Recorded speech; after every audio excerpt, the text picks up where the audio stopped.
Hello friends, welcome to online classes.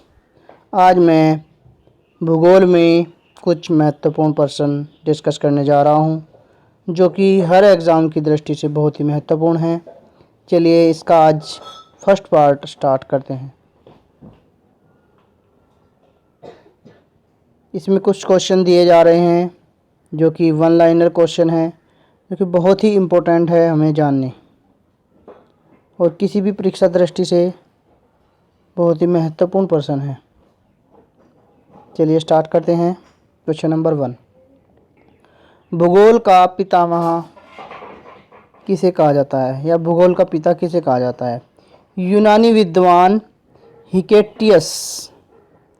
Hecataeus को भूगोल का पिता कहा जाता है। हिकेटियस, यूनानी विद्वान हिकेटियस। किसने सबसे पहले भौगोलिक तत्वों का पीरियोडिक यानी पृथ्वी का वर्णन पुस्तक के माध्यम से क्रमबद्ध किया? जिसने पुस्तक के माध्यम से क्रमबद्ध किया था वो था हिकेटियस। कौन था? हिकेटियस। इसने पुस्तक के माध्यम से भौगोलिक तत्वों का वर्णन किया था। प्रश्न नंबर 3, जियोग्राफी का शब्द का प्रयोग सबसे पहले किसने किया? इसका सही आंसर है इरेटोस्थनीज। Eratosthenes, Eratosthenes. प्रश्न नंबर 4, किसने पृथ्वी की परिधि का करीब करीब सही मापन किया था? पृथ्वी की परिधि का सही मापन किया था इरेटोस्थनीज ने। इरेटोस्थनीज ने। किसने सबसे पहले विश्व का मानचित्र मापक पर बनाया था? मानचित्र पर किसने बनाया था? वो थे एनेक्सीमिंडर। एनेक्सीमिंडर। एनेक्सीमिंडर। क्वेश्चन नंबर 6, अध्ययन के लिए स्वतंत्र विषय के रूप में भूगोल को कब मान्यता मिली? 19वीं शताब्दी में।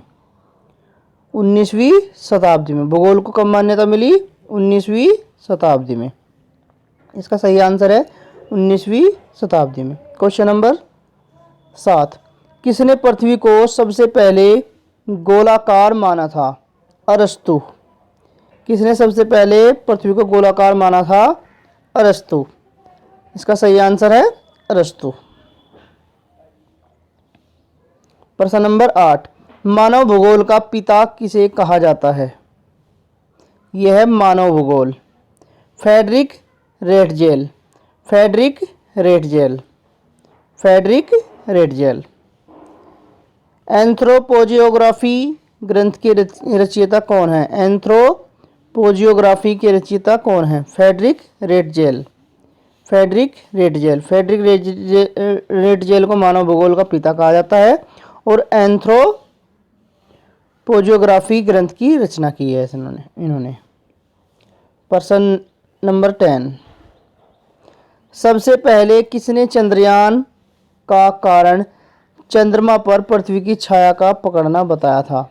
इसका आंसर है आर्यभट्ट। इसका आंसर है आर्यभट्ट। सबसे पहले किसने भारत का मानचित्र बनाया था? भारत का मानचित्र किसने बनाया था? एन विले ने 1752 ईस्वी में। एन विले ने भारत का मानचित्र बनाया था 1752 ईस्वी में। प्रश्न नंबर 12, भारत को सर्वप्रथम विश्व मानचित्र पर किसने दर्शाया? टोलेमी ने। टोलेमी ने भारत को विश्व के मानचित्र पर दर्शाया था, और भारत का मानचित्र किसने बनाया था? एन विले ने।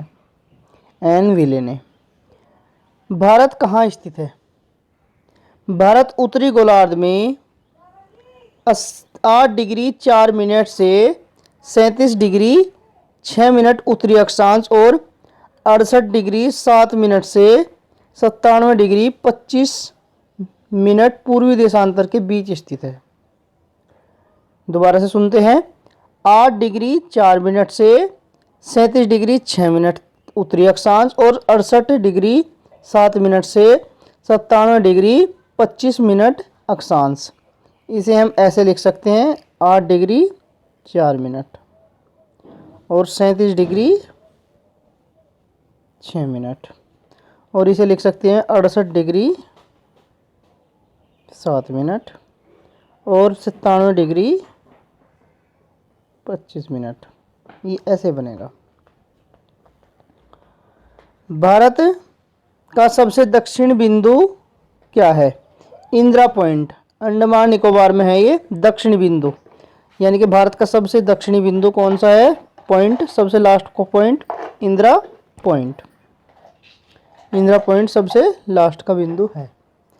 प्रश्न नंबर 15, सौर मंडल क्या है? सौर मंडल एक ऐसा परिवार है जिसमें सूर्य के 8 ग्रह, उनके उपग्रह, कुछ क्षुद्र ग्रह तथा बड़ी संख्या में धूमकेतु शामिल है। उसे क्या कहते हैं? सौर मंडल। जिसमें सूर्य के साथ साथ 8 ग्रह हैं, उपग्रह हैं और क्षुद्र ग्रह हैं और अन्य धूमकेतु भी शामिल है, उसे सौर मंडल कहा जाता है। ग्रह क्या है? सूर्य की परिक्रमा करने वाले खगोलीय पिंड को ग्रह कहते हैं। सूर्य की परिक्रमा करने वाले खगोलीय पिंड को ग्रह कहते हैं। उपग्रह क्या है? ग्रहों की परिक्रमा करने वाले छोटे आकाशीय पिंड को उपग्रह कहते हैं। जो ग्रहों की परिक्रमा करते हैं उन्हें उपग्रह, जो सूर्य की परिक्रमा करते हैं उन्हें ग्रह कहते हैं। ग्रहों की गति का नियम किसने प्रतिपादित किया? केपलर ने। ग्रहों की गति का नियम किसने प्रतिपादित किया? केपलर ने। सूर्य अपने अक्ष से किस ओर घूमता है? पूर्व से पश्चिम की ओर। सूर्य अपने अक्ष से किस ओर घूमता है? पूर्व से पश्चिम की ओर। सूर्य क्या है? सूर्य एक गैसीय गोला है। इसे तारा भी कहते हैं। इसमें 71% हाइड्रोजन, 26.5% हीलियम और 2% अन्य भारी तत्व मौजूद हैं। 71% हाइड्रोजन, 26.5% हीलियम, 2% अन्य भारी तत्व मौजूद हैं। प्रश्न नंबर 21, सूर्य का केंद्रीय भाग क्या कहलाता है? कोर। सूर्य का केंद्रीय भाग कहलाता है कोर। सूर्य की बाहरी सतह का तापमान कितना है? 6000 डिग्री सेल्सियस। 6000 degree Celsius. सूर्य का बाहरी सतह का तापमान है 6000 डिग्री सेल्सियस। प्रश्न नंबर 23, सूर्य की ऊर्जा का स्रोत क्या है? नाभिकीय संलयन, जिसमें हाइड्रोजन का हीलियम में रूपांतरण होता है। सूर्य के केंद्रीय भाग कोर का तापमान कितना है? 15 मिलियन केल्विन। 15 million kelvin. सबसे पहले किसने बताया कि सूर्य के केंद्र पर 4 हाइड्रोजन नाभिक मिलकर एक हीलियम नाभिक का निर्माण करते हैं? हेंस बेथ ने। हेंस बेथ ने बताया था कि 4 हाइड्रोजन नाभिक मिलकर एक हीलियम नाभिक का निर्माण करते हैं। प्रश्न नंबर 26, सूर्य की दीप्तिमान सतह को क्या कहते हैं? प्रकाश मंडल। सूर्य की दीप्तिमान सतह को क्या कहते हैं? प्रकाश मंडल। क्या कहते हैं? प्रकाश मंडल। जो दीप्तिमान सतह है उसे क्या कहते हैं? प्रकाश मंडल। सूर्य की उम्र कितनी है? 5 बिलियन वर्ष। सूर्य की उम्र है 5 बिलियन वर्ष। भविष्य में सूर्य द्वारा ऊर्जा देने का समय कितना है? यह 10 की पावर 11 वर्ष लगभग। 10 की पावर 11 वर्ष। सूर्य का व्यास कितना है? 13,92,000 किलोमीटर। सूर्य का व्यास है 13,92,000 किलोमीटर। सूर्य का व्यास पृथ्वी के व्यास से कितना गुना है? 110 गुना बड़ा। ये लगभग 109 गुना के लगभग किताबों में लिखा जाता है, तो 109 भी कह सकते हैं। सूर्य का व्यास पृथ्वी के व्यास से कितना गुना है? ये लगभग 109 या 110, जो भी दोनों में ऑप्शन में से मिलता है वही सही है। तो बच्चों, यह थे कुछ भूगोल के सामान्य जानकारी के क्वेश्चन जो कि बहुत ही इम्पोर्टेंट है परीक्षा की दृष्टि से। तो नेक्स्ट पार्ट में हम भूगोल के बारे में चर्चा करेंगे। Thank you.